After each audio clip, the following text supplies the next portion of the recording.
Hello everyone, we're going to unbox a parcel. Came from FedEx. I've been waiting for it all day. Tracking information updated just now. Said it had been delivered at 10 o'clock this morning. This is unusual. I haven't seen a card. Went outside and had a look, and they'd left it by my other front door, the front door to the utility room.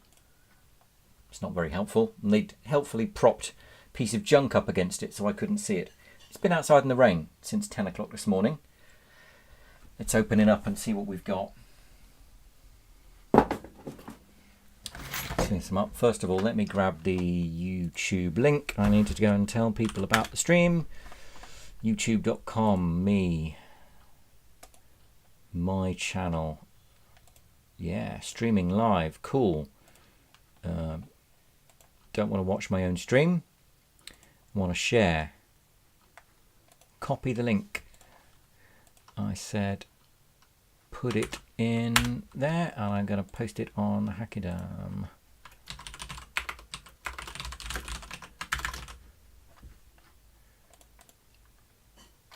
Publish. Cool. Right. Let's open the box. Forgive the mess behind me. Been a busy couple of weeks. I was at a computer festival a few weeks ago. Haven't had a chance to unpack. This is what we're hoping to unpack. This is the old version. This is a Rev 1.0. In this box should be some Rev 1.1s.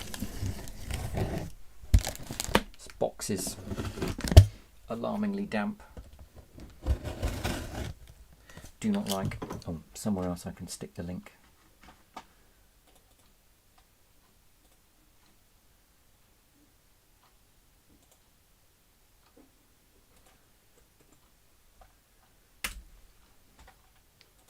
Paste. Right, let's get in, see whether being outside has caused any damage.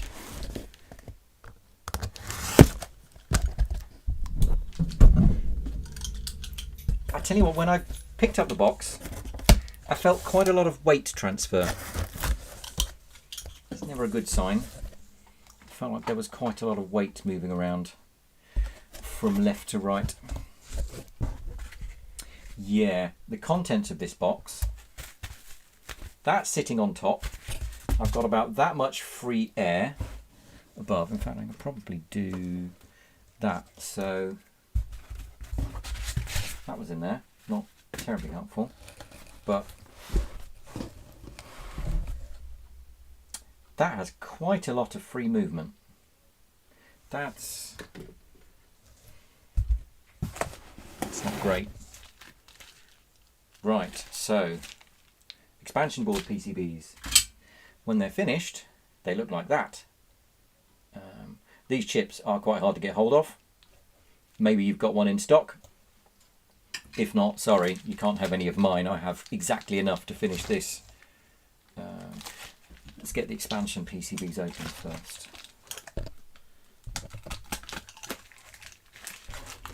They do this weird sort of shrink wrap bubble where they, I guess it's vacuum formed in some fashion. Remarkably difficult to get off. We're in. I don't want to just go through it because then I'm gonna damage the PCB at the bottom. There's no padding inside the packaging. It's just PCBs wrapped in bubble wrap. Cool. So 25 expansion PCBs. They've done a nice job with that. Are they? Yeah, I don't know if you can tell, but they are chamfered. They will go in the they should go in the card slot just fine. Need a board with a card slot. What a damn mess. Here is my checkmate case.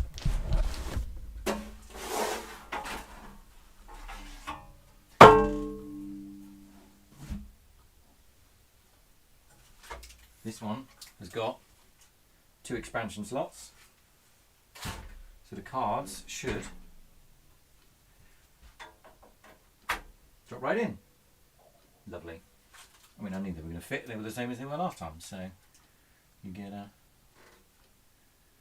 expansion card. End brackets are optional. Apple II didn't have them. You're going to have to find your own. I stole mine off a 2-port serial card. If you have an end bracket and you find the holes don't line up, sorry about that. You can design your own Gerbers. It's all open source.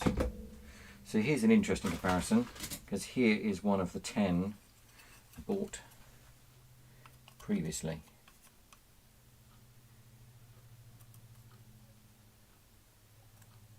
I don't know which I prefer. Green or purple. If you are a beta program member and you are waiting for your free board, surprise! You are going to get a free expansion card. And it will either be a purple one or a green one. And that will be random. Right.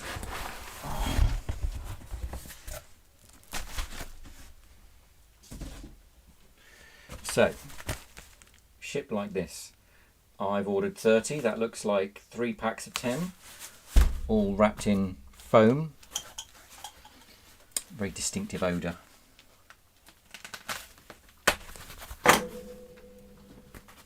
Let's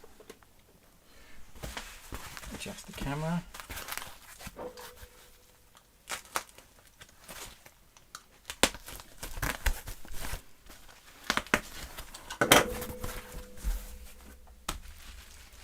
Right, okay. Can't pick those up because they are all bundled together. Less worried about the knife this time because everything's covered in bubble. Right, there's a pack of 10. There's a pack of 10. They feel a bit damp. Actually, they've been in the back of a truck. I've certainly been in an aeroplane.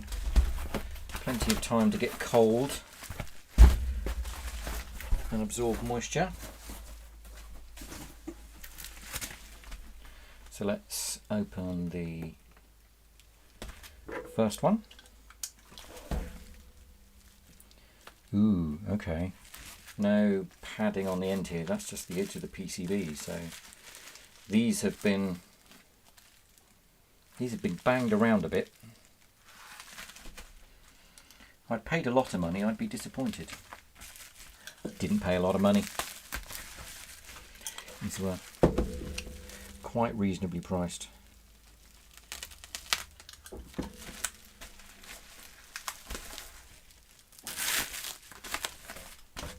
Right. Don't see any ESD safe markings on these PCBs.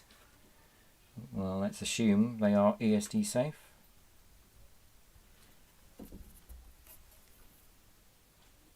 There's the board. I'll get the glare off it. A little bit different to the last one. It's got some vias stitching the layers together. I'm told that's good. Keep moving it around, try and get some glare off it.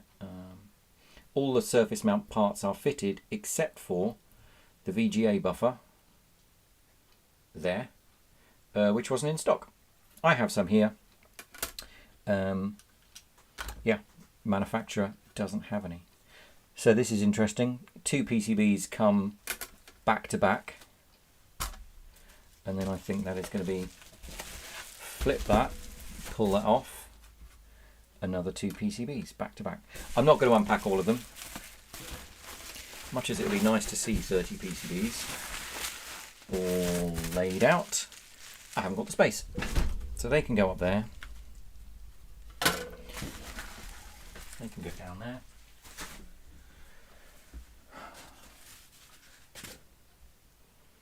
Time to do some soldering.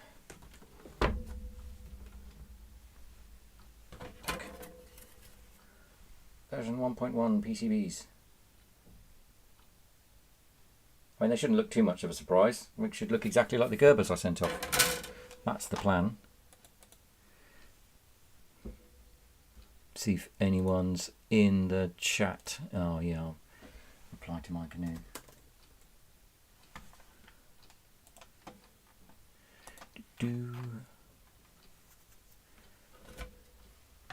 No idea how many people are connected. I can't tell. One watching now. That may just be me.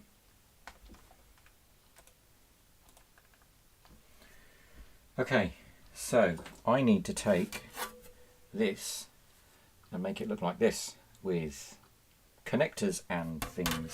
For that, we're going to need to set up the soldering iron. This bench is a mess. Let me rotate you around so you can see what's going on.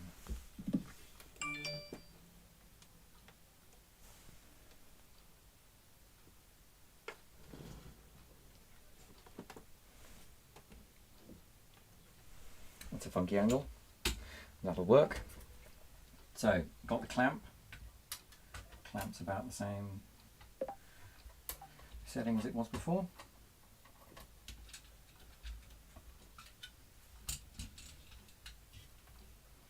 Get in. There's not a lot of room on this edge of the PCB.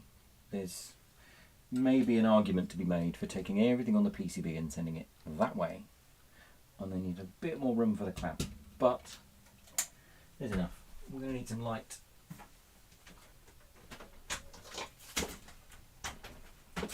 Oh, we're also going to need the fan. Lights, fan. I'm not prepared for this. Make no apologies. I just thought it'd be interesting to turn the camera on.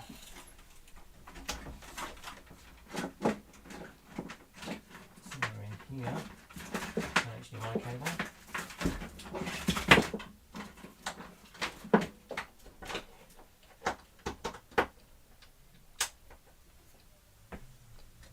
Not untidy, just have a busy mind. So, that's really good for me to see what I'm doing. You can't see a damn thing. Hopefully we'll not need the desoldering gun. We're doing lead free. Let's lift that up there so you get some sense of what's going on. Yep, it's a mess. Don't do what I do, folks. Tidy up after yourselves. Have I got components? I don't want to raid my kit of good components, so I think I'm going to raid this box of stuff that these are stolen from previous builds. I don't know, that connector doesn't look too bad. Maybe that's not stolen. We're going to need 5 electrolytic caps, a 22 microhenry inductor, and a 5 volt power supply. That's the PS2 connector. That's the audio connector. Microphone, line in, and line out. Line out is probably actually headphone out. Green is it's a headphone output. Spare. Oh, this is a collection of random things recovered from other boards. I can see. LEDs. You used to need LEDs to make these. They're all surface mount now. Don't need it. SD card. Is it the right one? Yes, it drops in the holes. Good. VGA connectors. These are some early ones I bought. They're not blue, so they don't look as good. Yes, they're black, and nice ones should be blue because it's PC97 colouring. Green and purple, blue for the VGA, coloured audio breakouts. Colours and no labels on the breakout are a mistake. Yeah, I mean, I agree with you, Anatole. Nice to have both. You would need to make your own custom ATX plate. You'd need to laser cut one. Find someone who can. They're normally stamped out of incredibly thin and razor sharp steel. Maybe we can find someone who can stamp one. This obviously doesn't match any existing board. Maybe it's close enough to some existing board. Like this is maybe the same distance as a serial port. So keyboard and mouse, serial port, VGA, Ethernet would go here, or USB. I don't know. Maybe we can get one that's close that we can cut apart. There's my reference.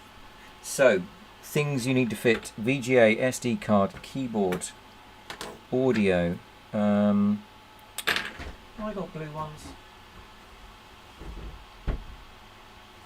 I've definitely got blue ones in the big box down here. Rolls of stuff, big crates of stuff, battery connectors, bunch of header strips, expansion slots. Gonna need 4 of those. These are cartridge connectors. They come in a little tube like this, where only the end stop, stopping them from coming out the end. Yeah, if I remember rightly, VGA connectors come on a big sheet.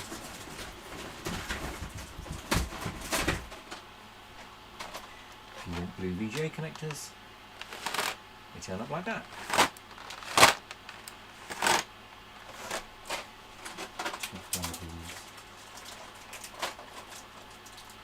How many have I got left?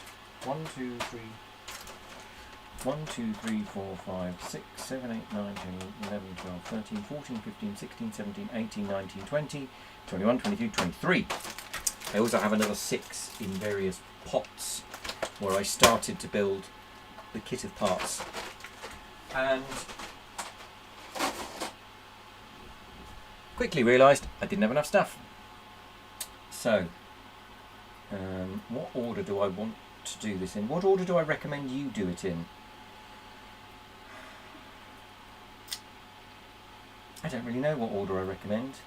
I think I would do the SD card first, because it's in place. If you are an expert at soldering, and you are hugely disappointed by what's about to happen, or what has happened if you're watching this on the recording, don't at me. I'm not very good at this. Let's move you to here.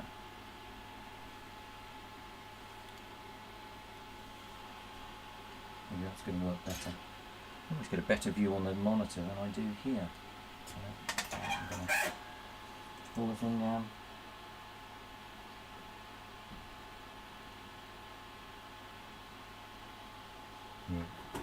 That's not very close.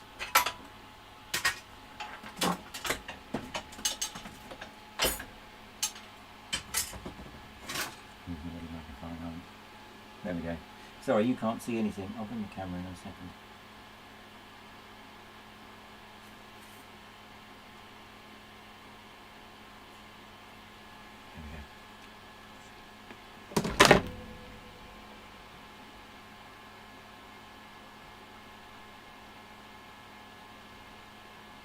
Focus. Do you prefer it through the lens?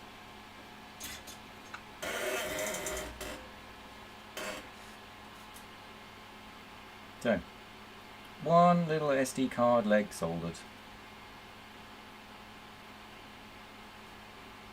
It's the one on. The one there. First one done. Lots more to do.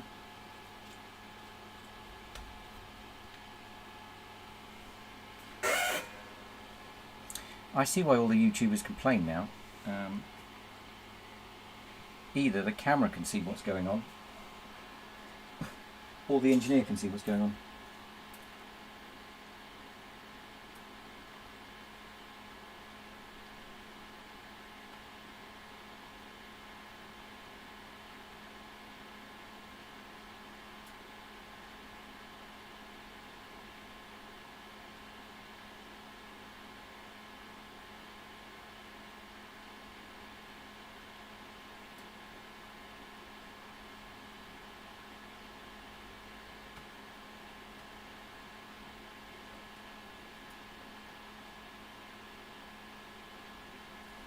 big fat feet.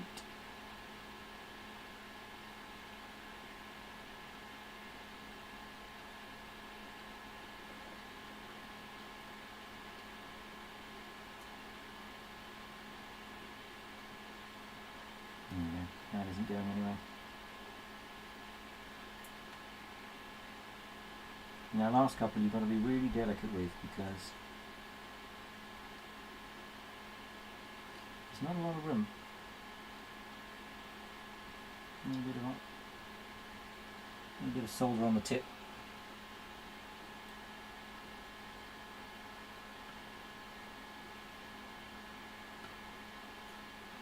Should be enough.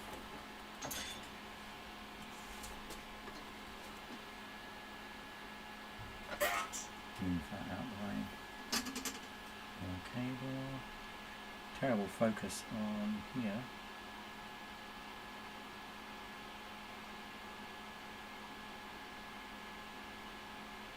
Yeah. Logitech StreamCam does not have a macro. Tell you what does have a macro.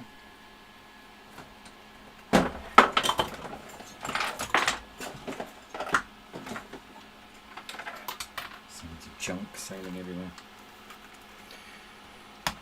This will work.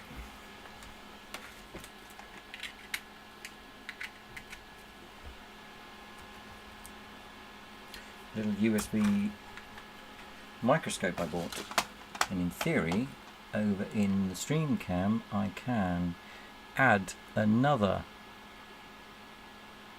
video capture device. Sure, I understand. Is there something else I can help with? No, Siri, I wasn't talking to you. Okay. Digital microscope. Okay, right.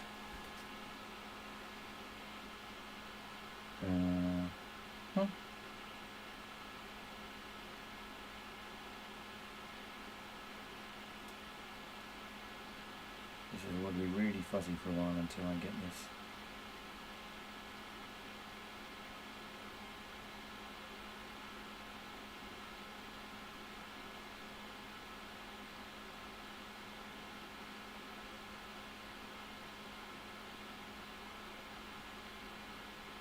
So, I haven't done the best job. It's maybe easier if I pop it in the stand. Unfortunately, the brackety thing snapped. A bit sad. A bit more weight behind it, that may work better. So you want to do the big fat feet.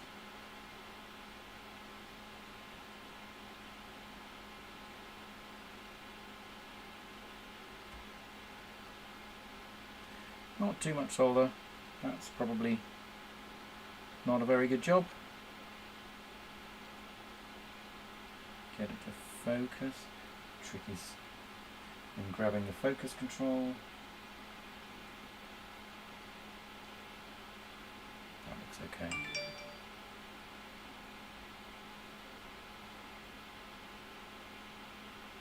Yeah, and these ones on the end, they're pretty small. If you can find an SD card with better space pins, you let me know, because that's the best I could find. Okay, turn that video source off, and that video source off, that video source on.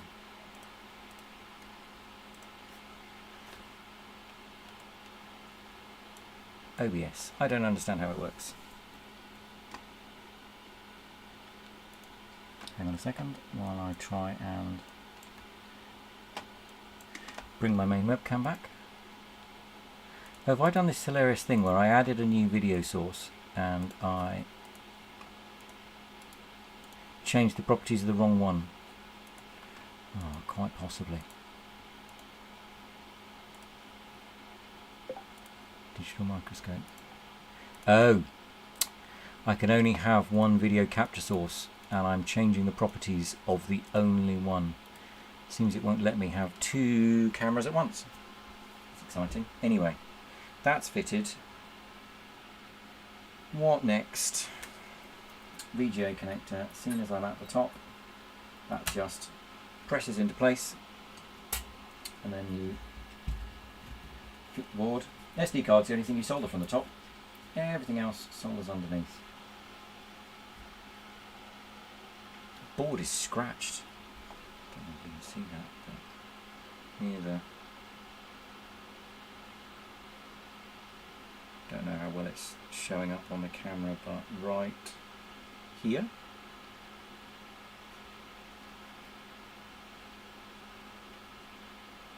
Yeah, I don't think you can see that, but there is a scratch that runs right along here. I'll live with it. If you want good quality, go to Worthington Assembly. If you want it done cheap, these people are hard to beat.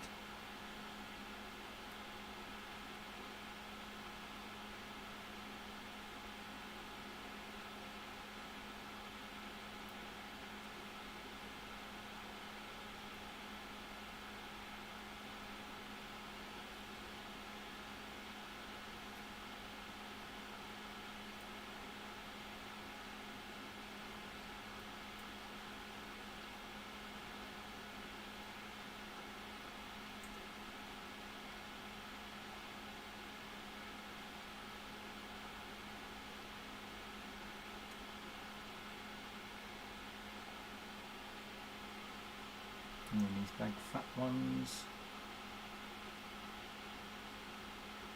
Those all there. And provide you a mechanical grip. You don't want your monitor ripping your VGA connector off. Try and get as much on there as you can. They're huge and there's a lot of...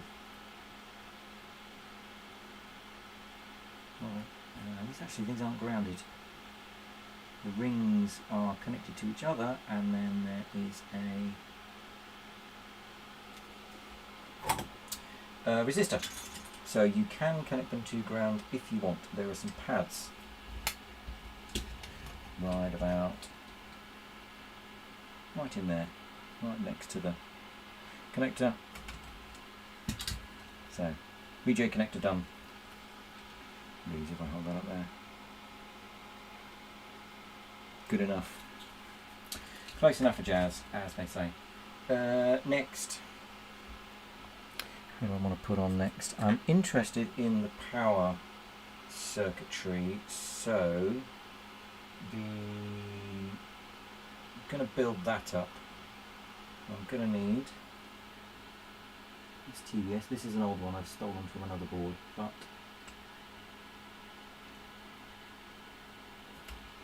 get it to go through the hole.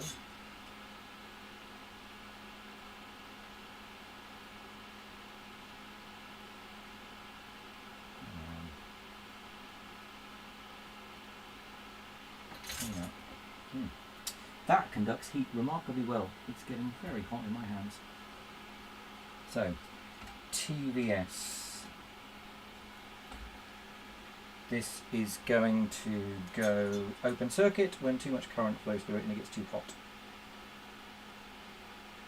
So, resettable 2 amp polyfuse, effectively.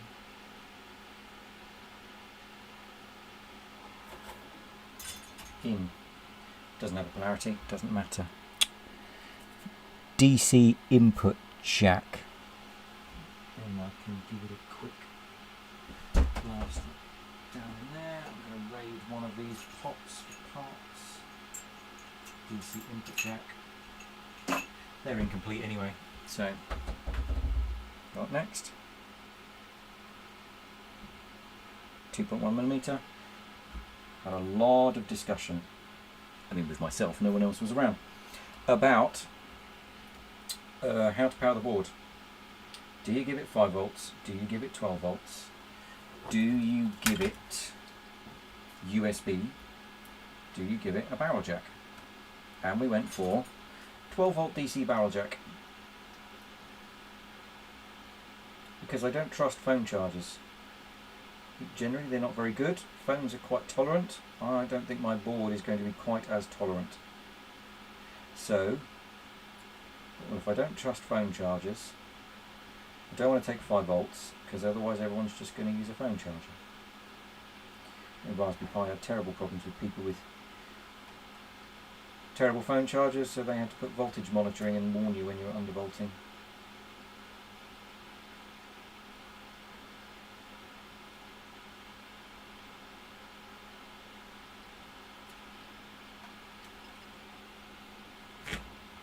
Blobby. It'll do. Make sure I got it on the right way round. Not going to bother about PS2 keyboard. I do need to put in the programming header for the board management controller, because that's one of the first things I want to do. I want to program that, and I want to switch it on and see if it works. So we're going to need back on the right size. That is serial wire debug for the board management controller. Turn around so you can see it. That one there.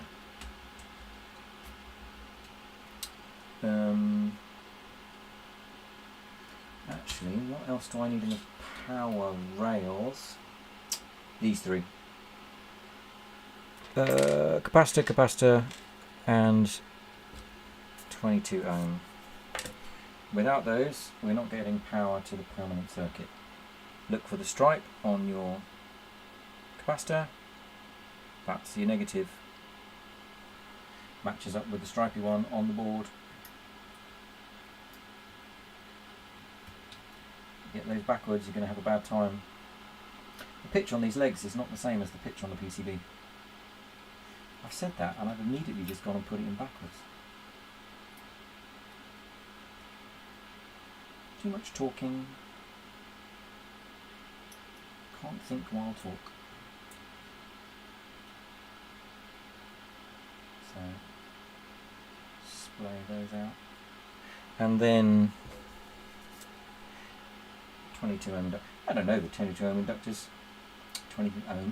22 microhenry inductor is strictly required, but it said in the power supply datasheet you should fit one for EMC reasons. So I did. You want to bridge the component on your board, that's your lookout. These are sold as kits. You've sold and given them away. Doesn't work, you can have a full refund.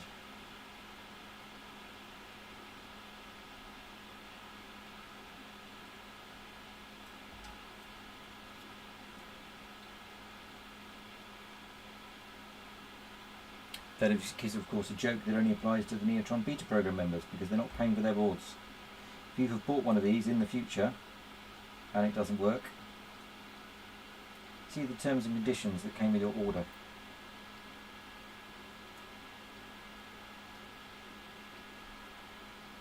In case I paint myself into a hole for later.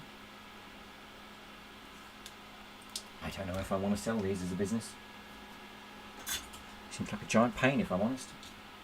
Keeping parts in stock, dealing with orders and refunds. Doesn't sound like much fun at all.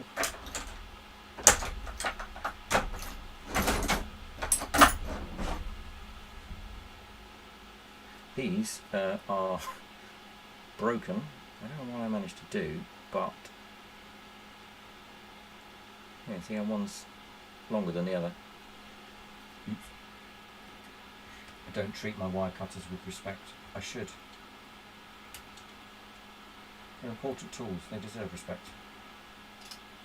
Inevitably use them to cut things you're not supposed to cut. Don't look at me like that, you've done it as well.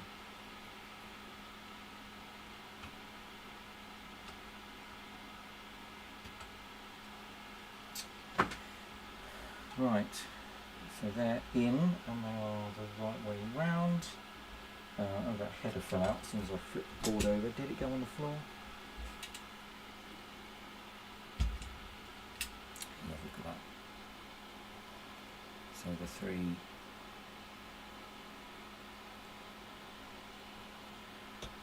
power components there. They just filter the power going into the power supply, and I think actually they're there to absorb noise coming back out of the power supply. I had a lovely 6-way connector. And I've dropped it. So we'll cut this one down to 6. 1, 2, 3, 4, 5, 6. 1, 2, 3, 4. I'll cut it down to 5. 1, 2, 3, 4, 5. Does anybody know a way of cutting these where they don't fly a million miles an hour across the room?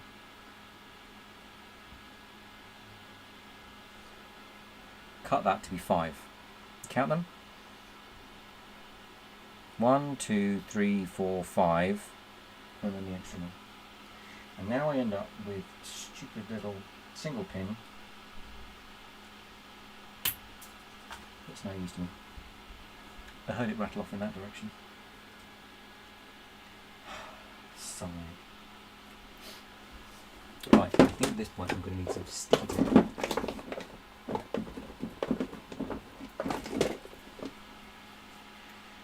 Because that connector is going to...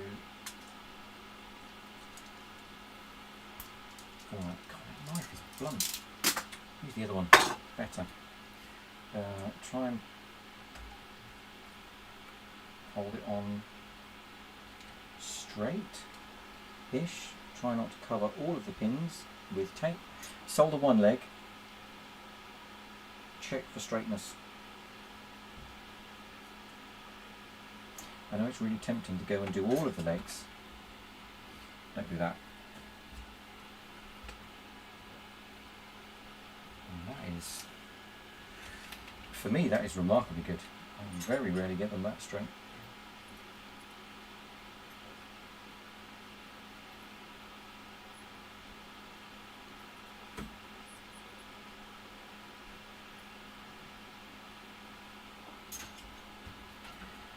Right, programming connector for the BMC,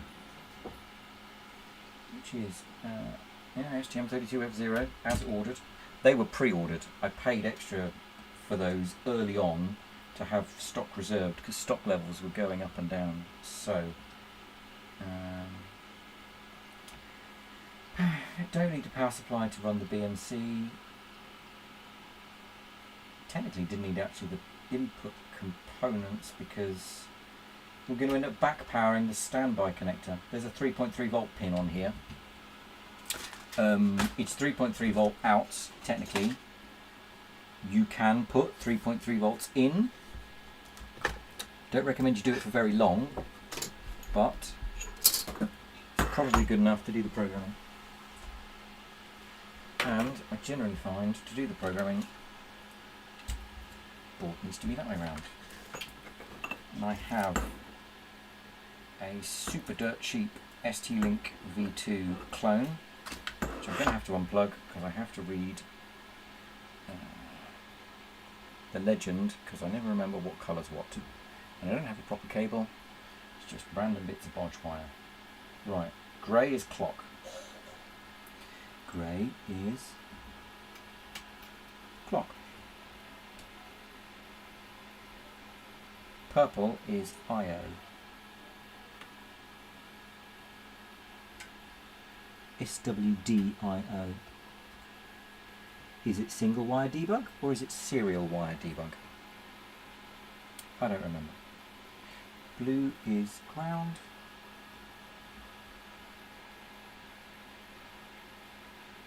And green is 3.3 volts. So, step number 1 is to program the board. Now, the boards I send out, question time. Am I going to program your board management controller or am I not? I'd rather it if you did it, because it's a pain if I have to do it, because I have to go and make up a jig but with some spring pins or with some pins that act as spring pins, because I'm going to need to press them down onto every board to program the board management firmware on. But it's better if I do that, because then you don't have to. Right. Minimize all of the things.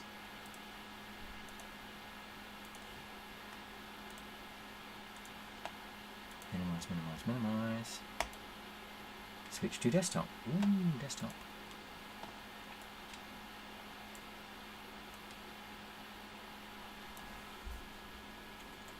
Oh, it does that thing where it keeps the number of characters and scales the window.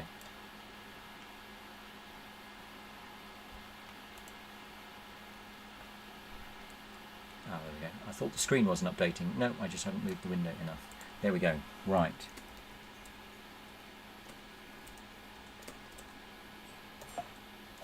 Neotron BMC. Get Paul.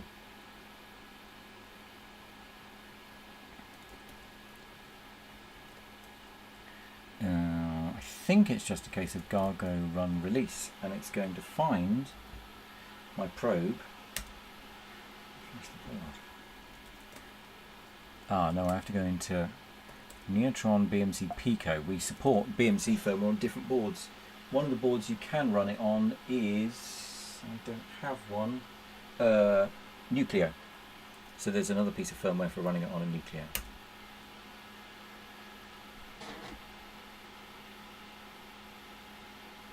I think I've done a Rust compiler update, hence it wants to rebuild. Is it gonna find the probe and flash the board? Yes. Cool.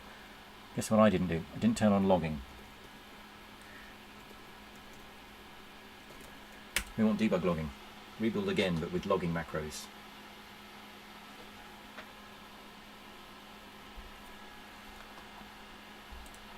Happy days. Board management controller is working. That is great news.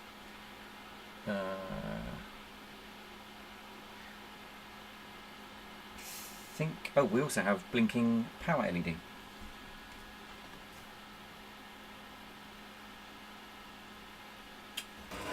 Out of the way. Out of the way. There it is. Ooh, blinky lights. Everybody like blinky lights. Right. Cool. Programmed. That's all. You can just disconnect that now, and that will just run on startup. Turn the programmer off, pull the pins out. We're done. Board management controller done. Okay, next we want to bring up the 5-volt subsystem. So we're going to go this way. Fit the 5-volt power supply. Fit the switches for on and reset, so I can actually press the button. Not bothered about the PC speaker at this point. I want to get as far as we get some video out of the board. So that means the Pico's got to go down, which means I need to find my Pico on legs. This one.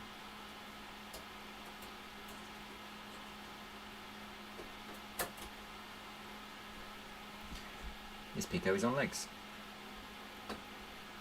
So we're going to need sockets. In order to plug in a Pico on legs, you need sockets. I bet I don't have sockets. I bet I said, if you want to build your own board, then buy a Pico with, you don't get a Pico in the kit. I believe I said, if you want to took this down yourself, buy your Pico with headers and buy yourself the pack of sockets. I only have doubles. Doubles are no use whatsoever. Right. We are going in hard mode. The Pico is getting soldered straight down to the board. Literally got no other way of plugging it in because I have no sockets. I have lots of pins, no sockets. The only thing on the board that needs a socket.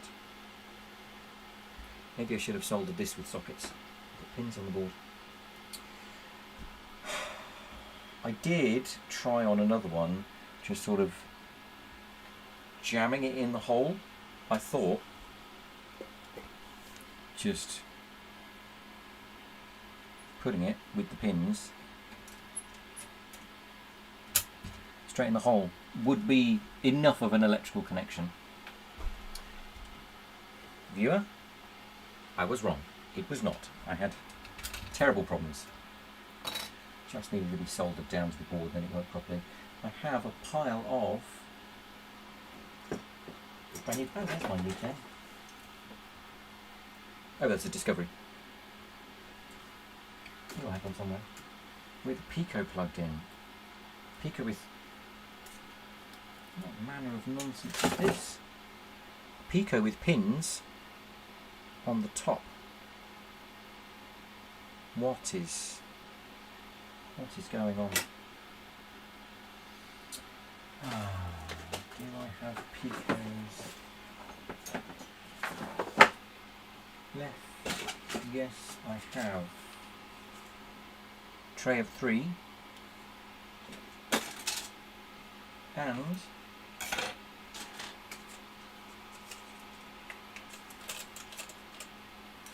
a day -1 release Pico wireless. That was sent to me by the Raspberry Pi Foundation the day before these went on sale.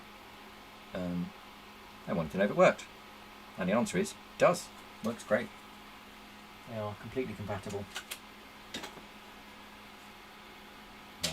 USB 32. I have all the things. Audio codec board. Pico demo. You could port the Neotron BIOS to run on that, and you wouldn't need to make a board.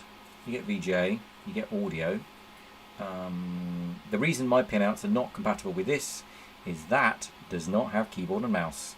They were expecting you to use USB, and I'm not writing USB drivers. I have too many things on my to-do list. Right, what do we want to fit next? I think it's going to be power supply, socket for the I/O expander. I think I'm going to give you good sockets. I'm using one of my cheap sockets, because I don't want to waste the good ones. Not on my board. I can bodge it together.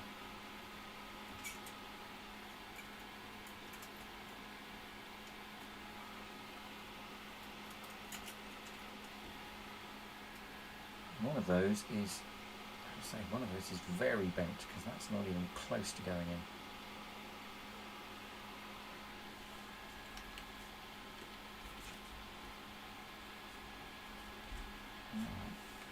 Leg, bend.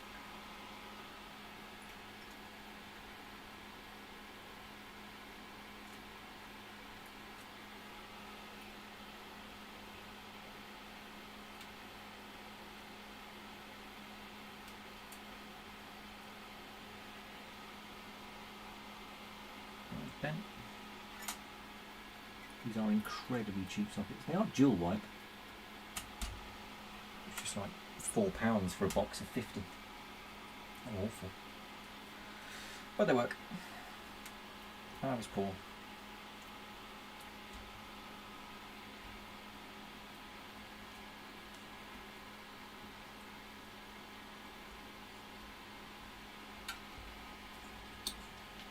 Give that just enough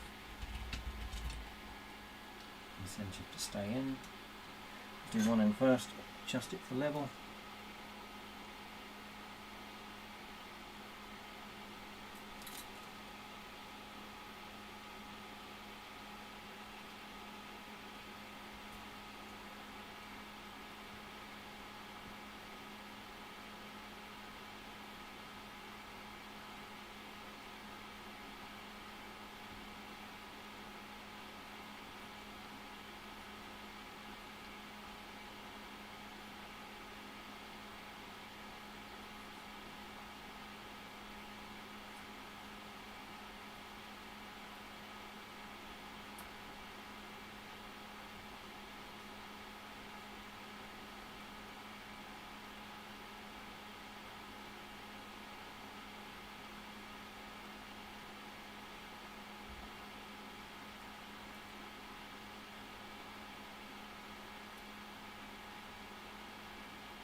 Can't talk, soldering.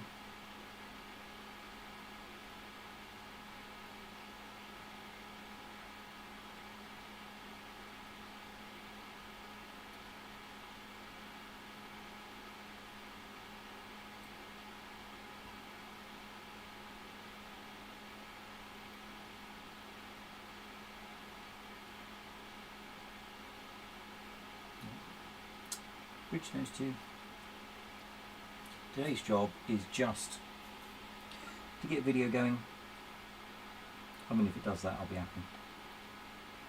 If it does that, most other things are probably fine.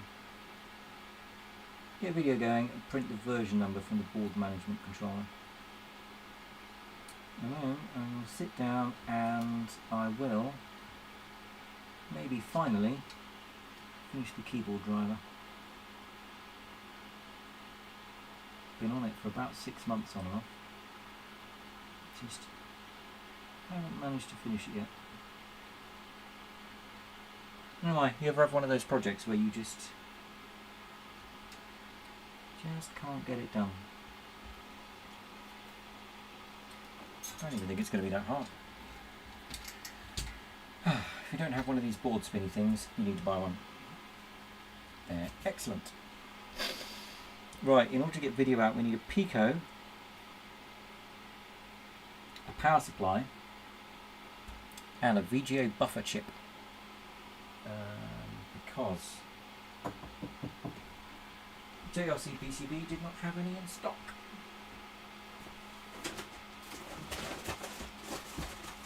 The power supplies I've got MGB23 S17s. I've got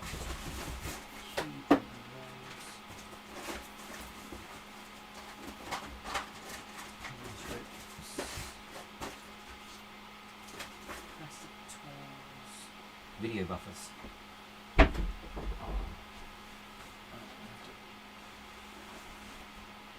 Yes, my office is a mess. Thank you for noticing. Here we go. THS 7316 amp buffer. IC amp buffer. Technically, I suppose it is a 6 dB 36 megahertz buffer suitable for amplifying VGA video signals. Now, you are going to get one of these from this strip, in fact, because this is all I've got. You are going to need one of these to get your board made, because the manufacturer did not provide, PCB manufacturer did not have any in stock. That's all there is. It's probably going to come to you in the little thing like this, although I imagine the tape's going to come off, because I don't think the tape is particularly well stuck down, because it's designed to be peeled off by machine. Oh, right. Cutting that tape into singles is going to be a nightmare. Problem for another day.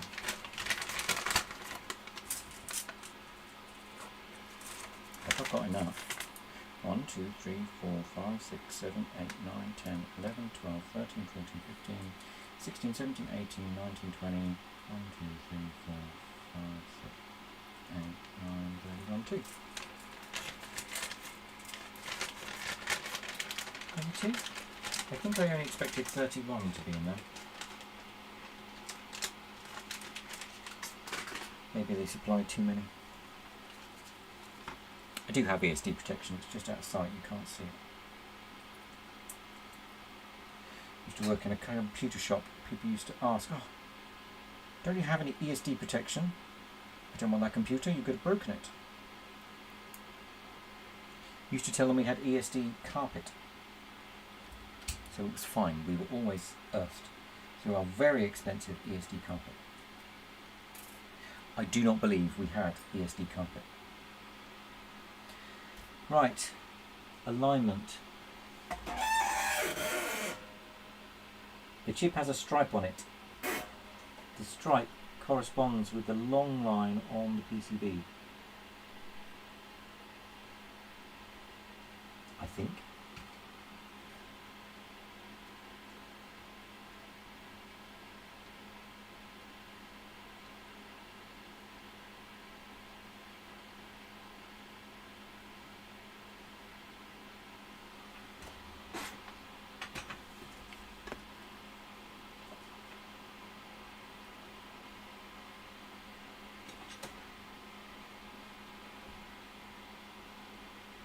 There it is. On the pads. Ready for soldering. I'm sorry, I'm going to need a magnifier for this. I'm not going to be able to see the toffee. You don't have a magnifier. Sorry. Maybe think about getting one. It's only an SO8. It's not that bad.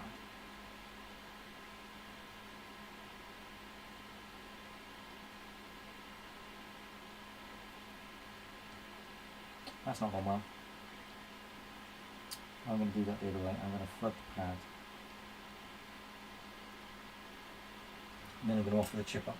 Don't flood multiple pads. Only flood one pad. Otherwise you will have a nightmare.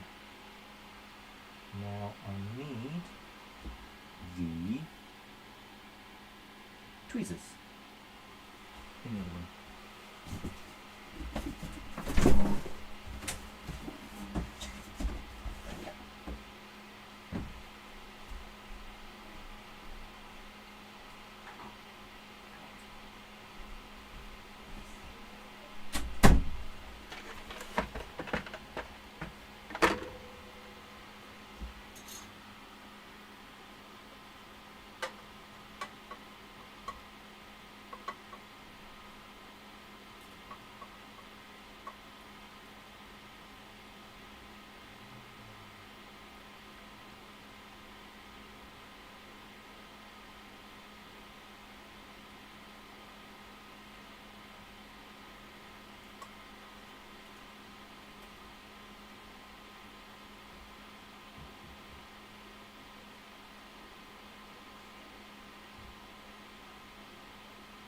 Right.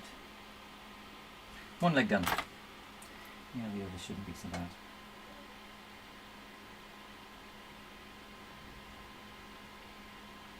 Probably want finer solder than I'm using. That's a bit thick, really.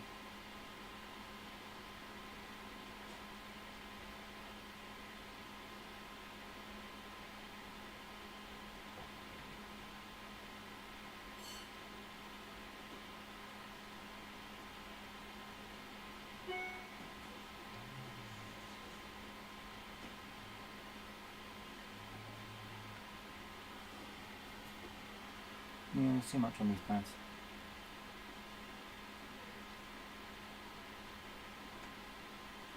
But it'll work.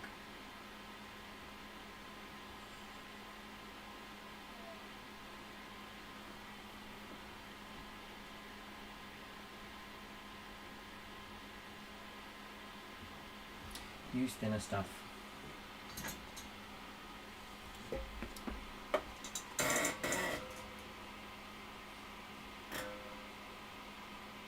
No, there it is.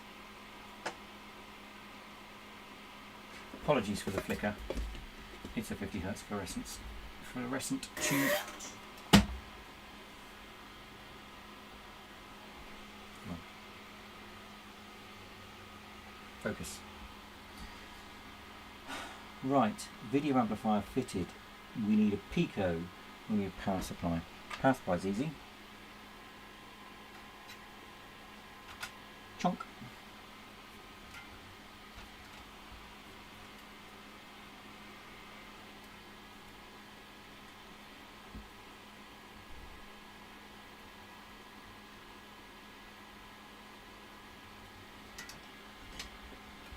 Okay, just enough to stop it.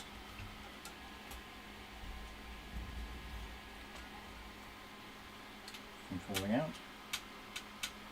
No, that is not enough to stop it from falling out. Not even close. More tape required. What I need is blue tack.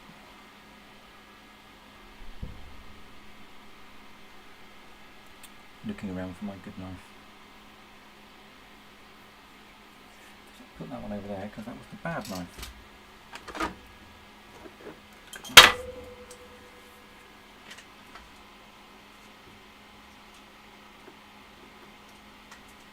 For a long time I was using this knife. That's why it's really not very good. It's just a bad knife. It's not cutting anything. And one day, I thought, you know what? I need to find out what blades it takes so I can replace the blade, because I wonder if the blade is bad. And I unscrewed the handle, and to my surprise, found there were no less than 7 spare blades inside it. And each blade was double-ended. So I just turned around the blade that was in there, and suddenly it was a much better knife than it used to be. I was very happy that day. I was going to have to go and buy some and make sure they're the right size. And yeah. Never bought blades for a knife before.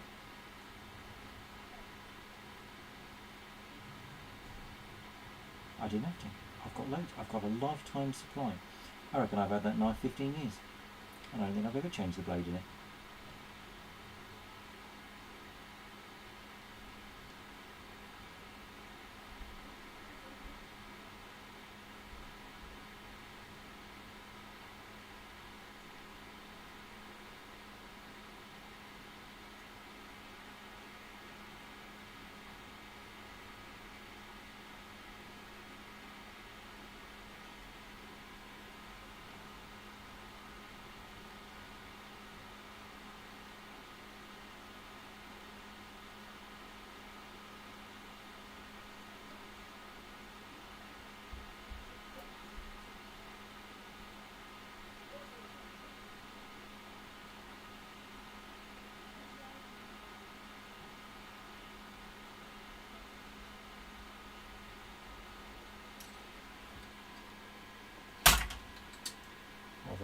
Didn't mean to drop that.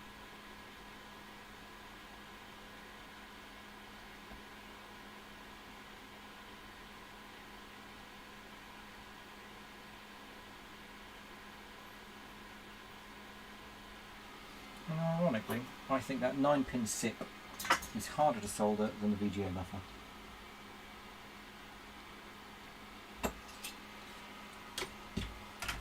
Don't know why, I just think it is. I don't know if it's the pads.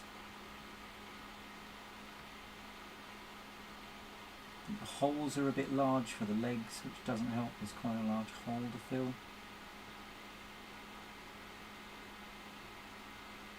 Some of them are connected through to the ground plane. And they've got thermal relief on them, but for more heat. Struggling to get that to look nice.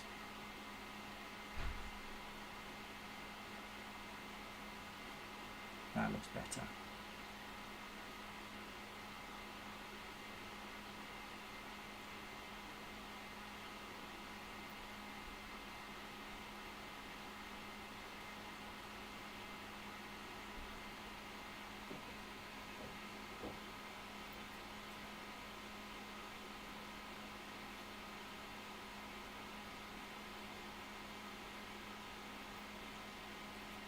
Nice little power supply module.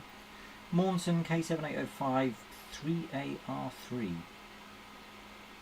7805 because that's the number of standard linear power regulators, so I guess they've called it the same thing, so they turn up in search results. 3AR3. This is the 3 amp 5 volt output.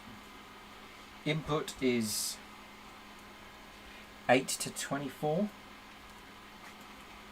Don't trust people's power supplies. So I thought I'd give you pretty wide ranging input. If you want to use it for 12 volts to run your floppy drive, make sure you put in 12, otherwise, nah, who cares. Above 5-ish is going to be fine. Audio capacitors, not bothered. Ooh, let's put a blob on for the real-time clock chip. These are 5 volt real-time clocks. You need to do that. If you have a Dallas, it's 5 volt. If you have a microchip MCP 7940, then you want 3.3 volts. Solder the blob. Switches. Switches. Switches. Switches.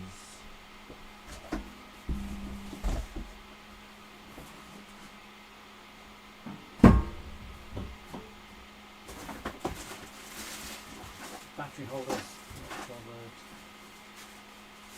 And back on switches. That's how these were packaged. I thought that was terrible. They're just asking to get bent. They were, however, very cheap. One of the few parts I got from CPC. Almost everything is from DigiKey, but the switches were from CPC, and they are perfect. I didn't do these footprints, which is why the parts fit lovely. The footprints I did, normally the holes are the wrong size. Now I think I adjusted the thermal relief, because these were a sod to solder last time. Let's see if they're better.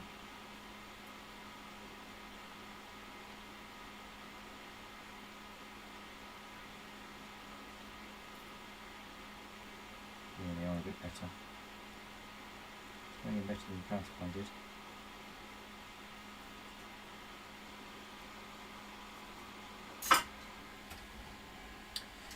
Right, what else needs to be fitted? Just the Pico. Should we use the W? I don't want to solder in a W, the W's feel too special.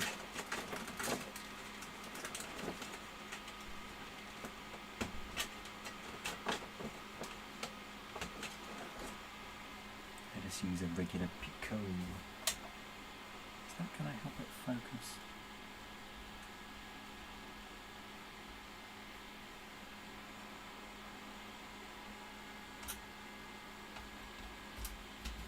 I lied. There are two things that solder from the top. The SD card and surface mount Picos. If you have resistor legs.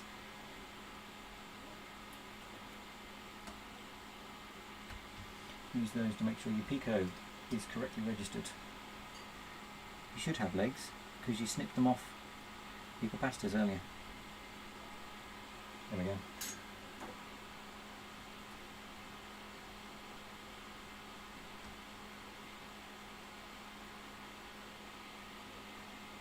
Do one each end.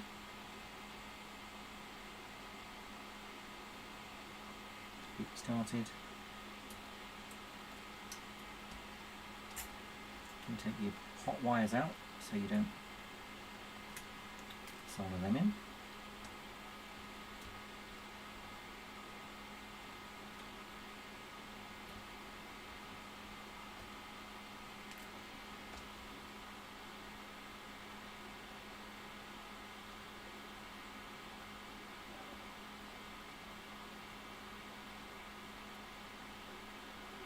Nice design, the Pico. Surface mount solderable if you're desperate. Through hole solderable if you don't want to do surface mount. $4, 256k flash, 256k SRAM, 2 megabytes of flash. 4 times as much RAM as the original IBM PC, which came with 64k of RAM, and I think it was a 16k ROM BIOS. You could get them as little as 16k RAM. Not sure anybody did. That is a bit useless. Clocked at 133 megahertz dual core. This is not the PC. PC was 4.77 megahertz because that came out from the CGA video crystal, I think.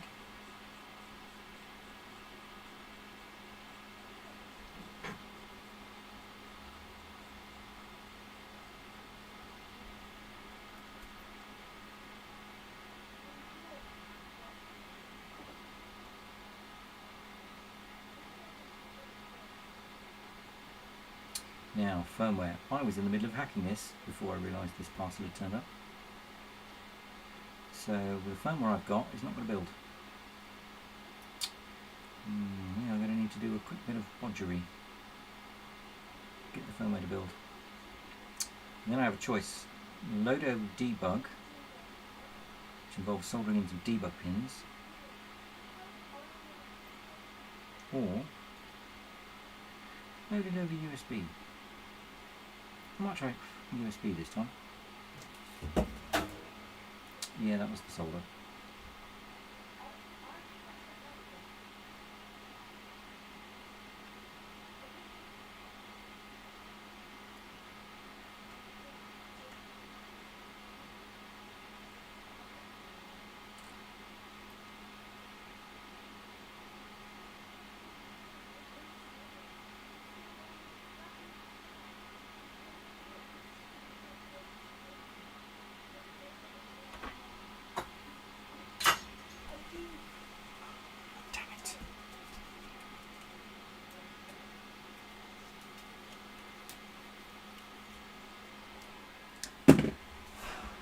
About time.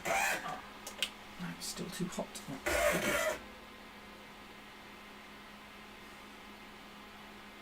Possible. Didn't have to fill the holes, I just had to do the castellations. That'll do the job. Right. Let's stick some power in it and see what happens. I'm going to use my bench power supply for this, which means I'm going to need 2 pins.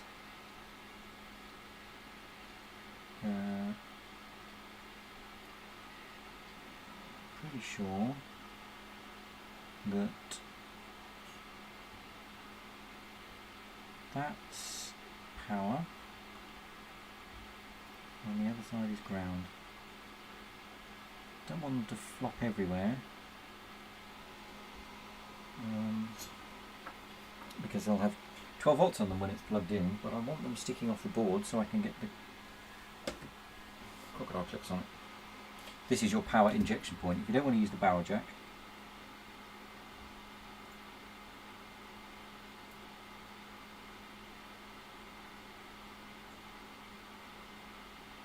use the 4-way pads next to the barrel jack.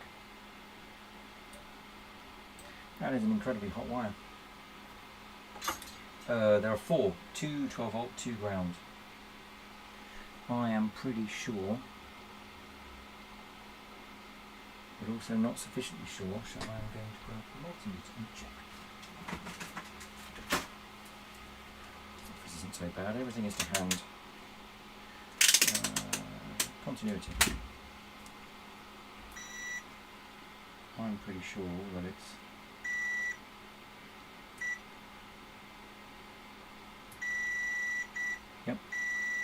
2 on the left and the 2 on the right. So you want 1 from the left and 1 from the right, and then you will have power. If you get it backwards, the FET protection will kick in and your board will short circuit and then trip them. The TVS. TVS? I don't mean TVS, I mean MOV. Called it a TVS earlier, I should have said MOV.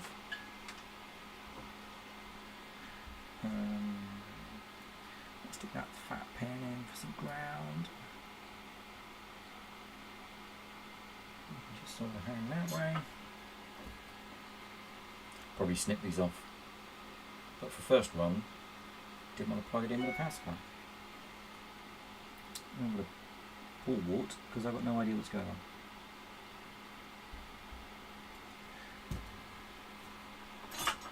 I want to look at the current, especially as this is the first time this revision has been powered up.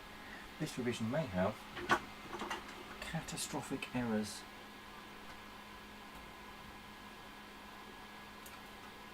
That's why I want to check it first. You'll probably be alright to plug yours in with a wall wart. It's got some decent input protection.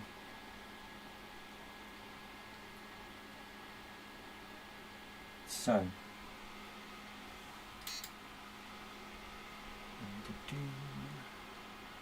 all focused in case of sparks. Half an amp, 12 volts, no current drawn. No current drawn. Is that because I just did that backwards?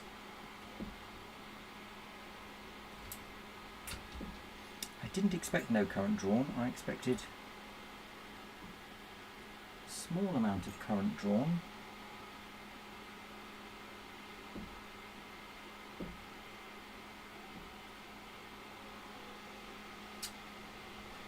Let's buzz the board out. This is exciting. I'm glad you stayed on the stream now. No idea how many people are watching.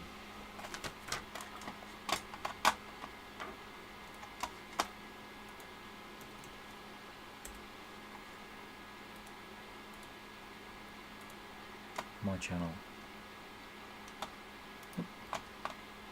If you are watching, hello.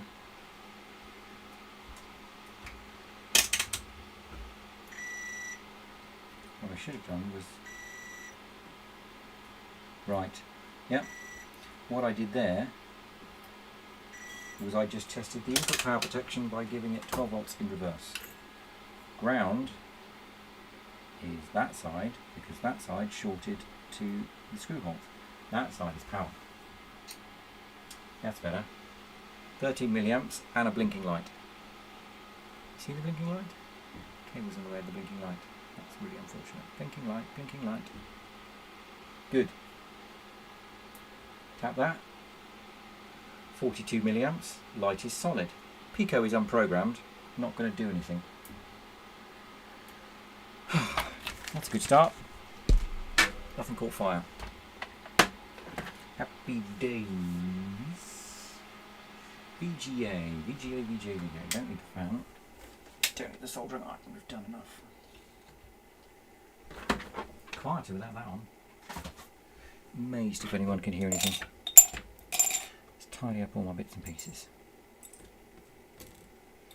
Because it's firmware programming time.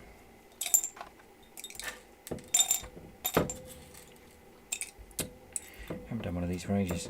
Turns out I'm the kind of person who has no problem talking to themselves.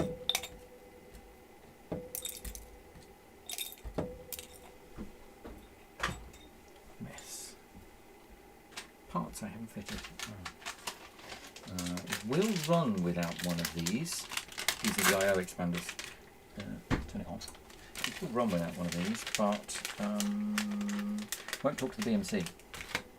It'll boot and do VGA and then give you an error.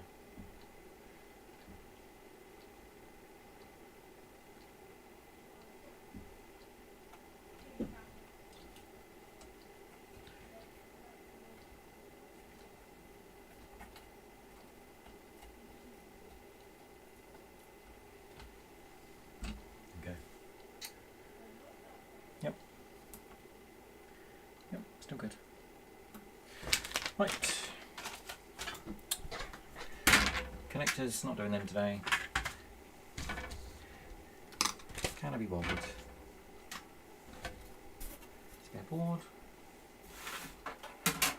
Out the way.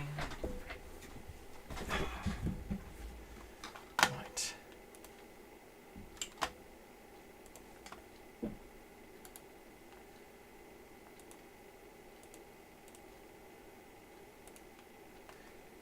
Hello. Okay.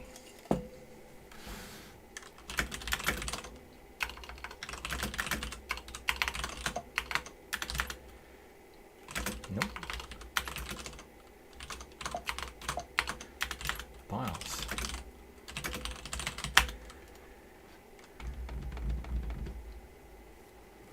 I think this doesn't build.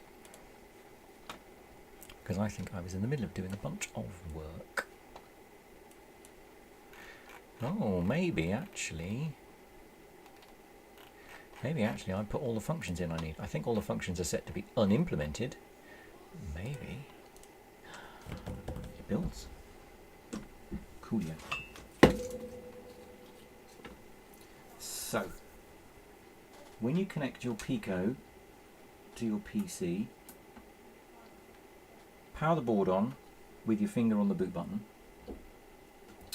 Then plug it into your PC. That's my recommended way of doing it, because if you power it from the PC, you'll get confused, because the reset line is held high on the Pico by the board management controller. So make sure you bring the board up, then plug the USB in. Bring the board up by holding your finger on the button. Connect. An RP2 has appeared. Right, ELF2, UF2RS, target release near target thumb release, Neotron Pico BIOS, flashed.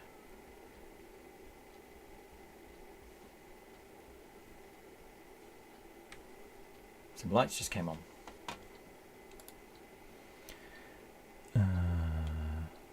Is there an easier way to set the source in here? I want to add a new one. Add a video capture device. Add a new video capture. Ah, that was the problem. I want to add a new video capture device too. Logitech StreamCam. Okay. And then this one.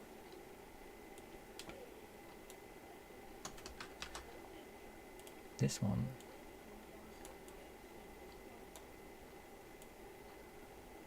Cool. Almost like I know what I'm doing. The lights came on. It weren't there before. Off. On. Orange lights. That means the MZP23S17 is working. And the SPI comms is working. And I reckon if we plug a monitor in, we're going to get some video out. But to do that, I'm going to need some things. So while I was rummaging in this cupboard, I'm going to need HDMI capture dongle. Cost me about 20 quid. Apparently there's a really good one you can get now. It's USB 3. It's 4K 60. Incredible. Right. Unplug that from there. I can power up my... The HDMI capture is powered. The VGA converter is not.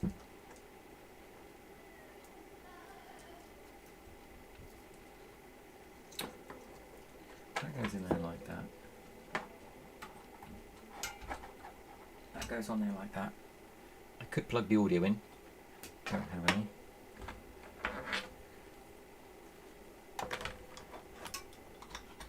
So that goes there like that.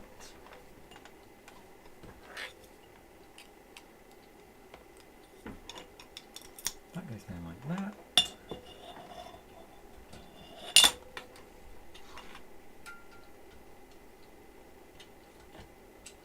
A bit more weight on the board. Just move it around. You can see there like that.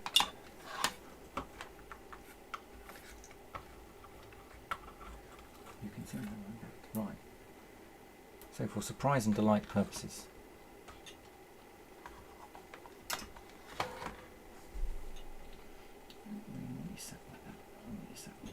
You have to have it quite, it's got quite more weight to this end, especially with the connectors. Okay. Let's add another video capture device. Video capture device 3. This one is FYHD video. Boom.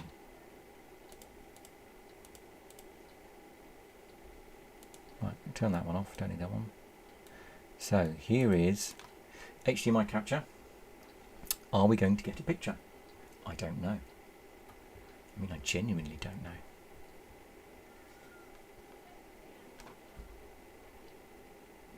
No. Apparently not. Buffer's not hot. Pico's not hot.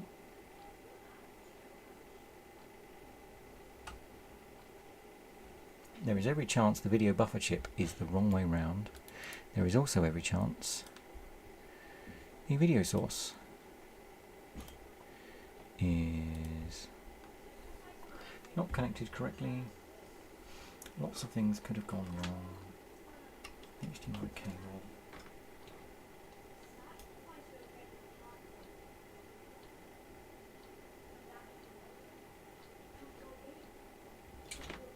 Oh dear, this is not in a good state.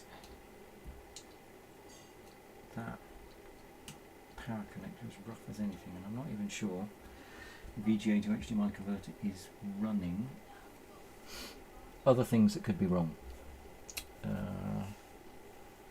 Maybe the Pico started and crashed.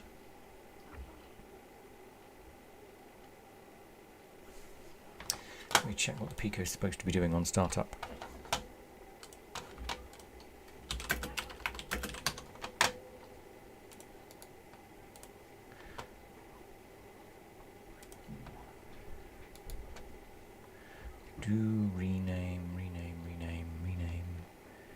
Rename scale, order, rename.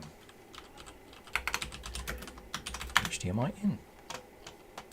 Right, source, main.rs.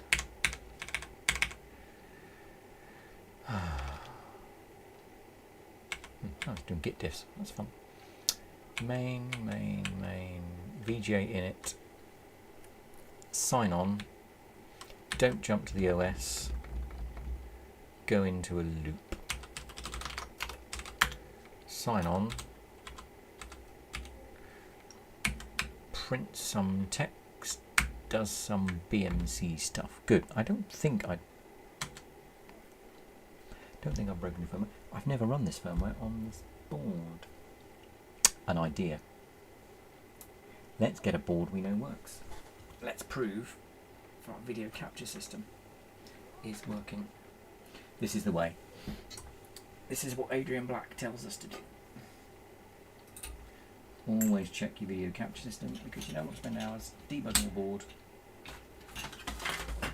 when there's nothing wrong with the board. You just didn't plug the video cable in.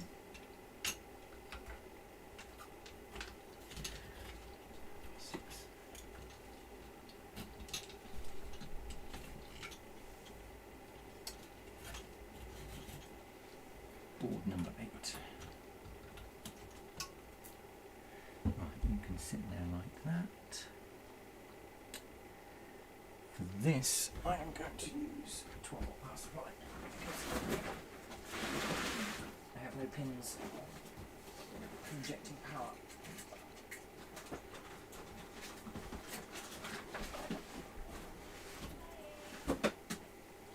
For that, I will need this 12 volt brick.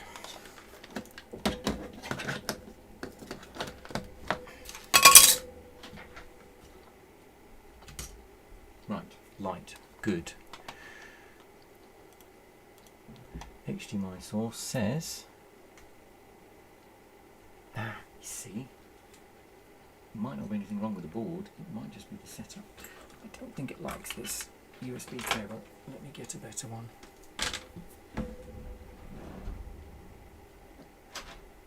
The VGA converter does need power to operate.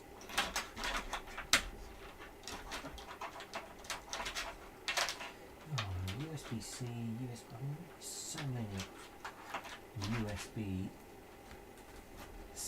mini cables and a lot of USB micro. Sorry, a lot of USB-C. A lot of micros. USB's hard. They have a lot of minis and a lot of Type-Cs. Do not have a lot of micros, which are the ones I want. I think the problem with this is PCB moves around inside the housing because it's cheap.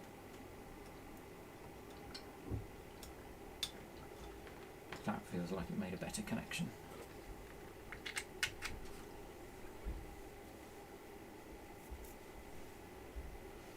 Video capture, okay. Let's move that. Yes, there are other tools to do video capture with.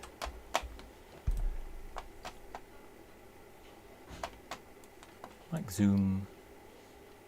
It's grim, but actually, no, don't do that. Setting up a Zoom meeting is one way.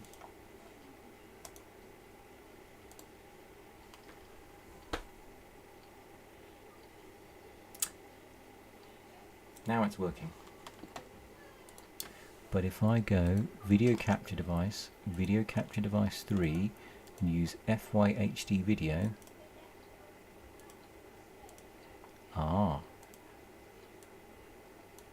now it's going. Good, okay. End meeting for all. Maybe Zoom did something to fix it.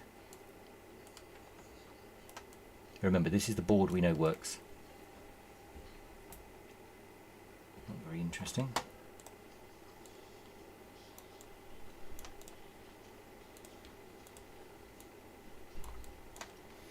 Right. Unplug is our Rev 1.1 going to work? If it does, I'm going to end the stream. And it's time for tea and medals. Let's use the barrel jack because now we know it's not a dead short. Let's plug in the VGA. Let's press the power button.